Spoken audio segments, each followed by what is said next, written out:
एक मर्तबा अल्लाह के पैगंबर हज़रत मोहम्मद सल्लल्लाहु ताला अलैहि वसल्लम मस्जिद नबवी में तशरीफ़ फरमा थे और जैसे कि हज़रत बीबी फ़ातिमा रज़ी अल्लाह ताला अन्हा का घर मस्जिद नबवी के साथ में था।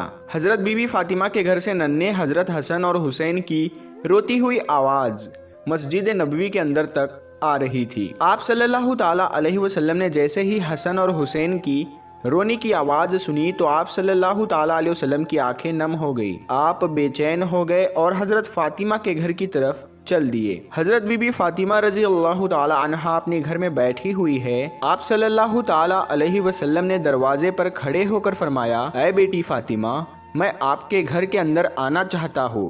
तो अंदर से आवाज़ आई। उसके बाद पैगंबर हज़रत मोहम्मद मुस्तफ़ा सल्लल्लाहु ताला अलैहि वसल्लम ने अपनी चादर मुबारक घर के अंदर फेंक दी और फिर आप अंदर तशरीफ़ ले गए और पूछने लगे कि बेटी क्या बात है।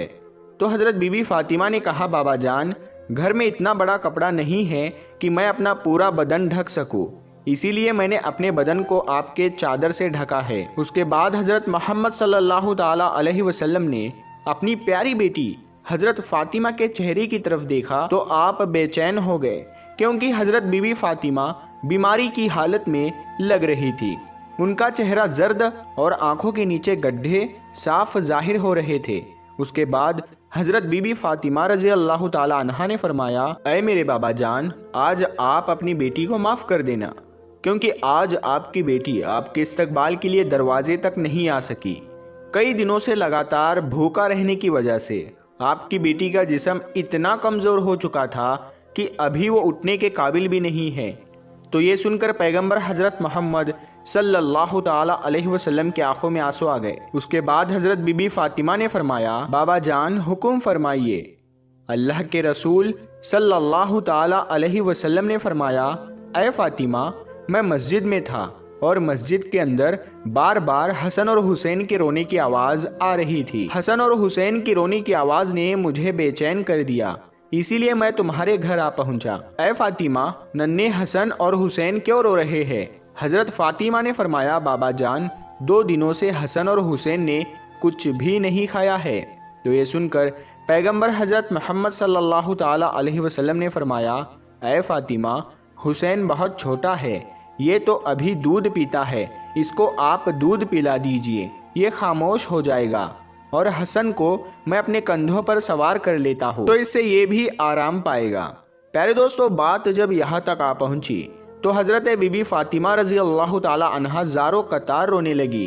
तो अल्लाह के रसूल सल्लल्लाहु ताला अलैहि वसल्लम ने फरमाया, ऐ फ़ातिमा, अब क्यों रो रही हो? तो हज़रत बीबी फ़ातिमा ने फरमाया, बाबा जान, मुसलसल फाकों की वजह से मेरा दूध भी खुश्क हो चुका है, मैं नन्हे हुसैन को अपना दूध भी कैसे पिलाऊं? बस जैसे ही अल्लाह के रसूल सल्लल्लाहु ताला अलैहि वसल्लम ने अपनी बेटी से ये सुना तो हुसैन को अपनी गोद में उठा लिया और अपनी मुबारक ज़बान को हुसैन को चुसाना शुरू कर दिया। जैसे ही इमाम हुसैन ने रसूलुल्लाह सल्लल्लाहु ताला अलैहि वसल्लम की ज़बान मुबारक को चूसना शुरू किया तो उनको आराम मिल गया। उसके बाद पैगंबर हज़रत मोहम्मद सल्लल्लाहु ताला अलैहि वसल्लम ने अपने नवासे हज़रत हसन को अपने कंधों पर उठाया और उनको अपने कंधों पर सवार कर लिया। कुछ ही देर में उन्होंने भी आराम पाया। इतने में भी मस्जिद नबवी से अजान की आवाज़ गूंजने लगी। फ़ातिमा ने अपना मुसल्ला बिछाया और नमाज के लिए खड़ी हो गई। इतने में आप सल्लल्लाहु ताला अलैहि वसल्लम ने देखा कि फ़ातिमा नमाज पढ़ते पढ़ते गिर गई है। तो आप सल्लल्लाहु ताला अलैहि वसल्लम दौड़ते हुए अपनी बेटी के पास पहुँचे और पूछने लगे कि बेटी क्या हुआ? तो ये सुनकर हज़रत बीबी फ़ातिमा रज़ी अल्लाह ताला अन्हा रोने लगी और कहने लगी, बाबा जान, आज आपकी बेटी का ये 4थे दिन का फाका है, यानी हज़रत बीबी फ़ातिमा 4 दिनों से भूखी है, कुछ भी नहीं खाया है। तो हज़रत बीबी फ़ातिमा ने फरमाया कि 4 दिन हो गए हैं, मैंने भी कुछ नहीं खाया है, यहाँ तक कि एक खजूर का दाना भी नहीं खाया है, इसीलिए कमज़ोरी की वजह से गिर गई हूँ।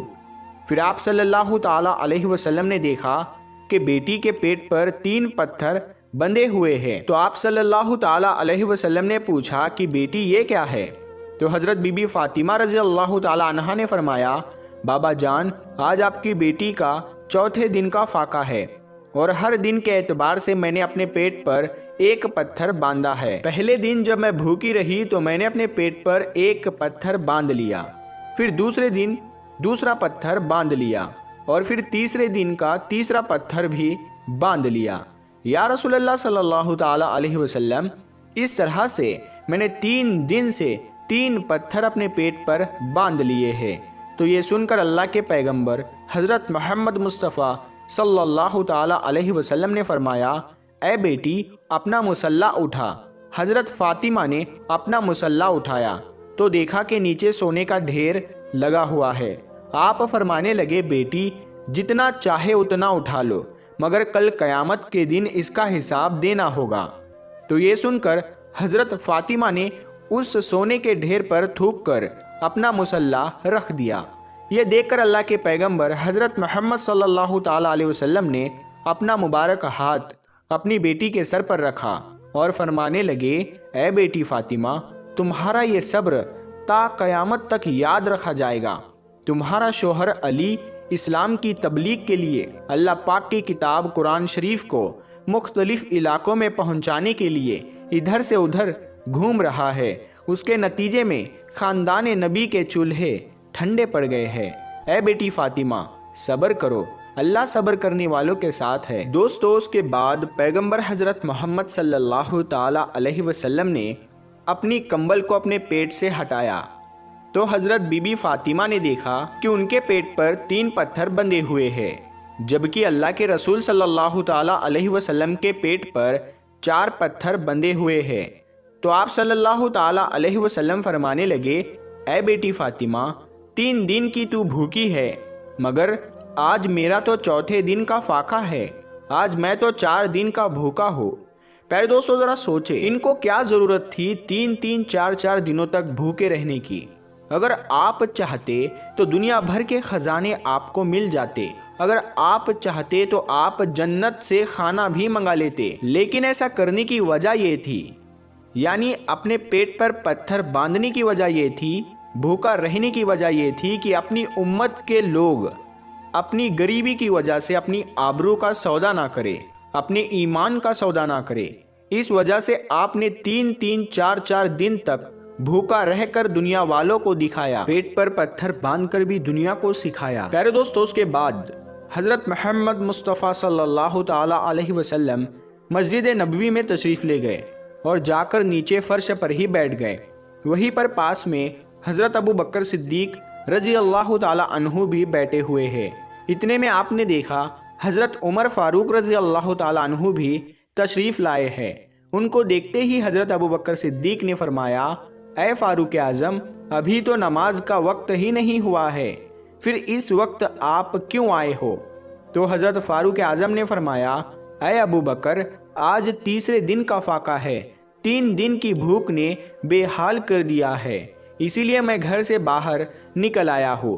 तो ये सुनकर हज़रत अबू बकर सिद्दीक रज़ी अल्लाह ताला अन्हु ने फरमाया, ए फ़ारूक आज़म, आज हमारे प्यारे नबी हुजूर सल्लल्लाहु ताला अलैहि वसल्लम का तो 5वें दिन का फाका है।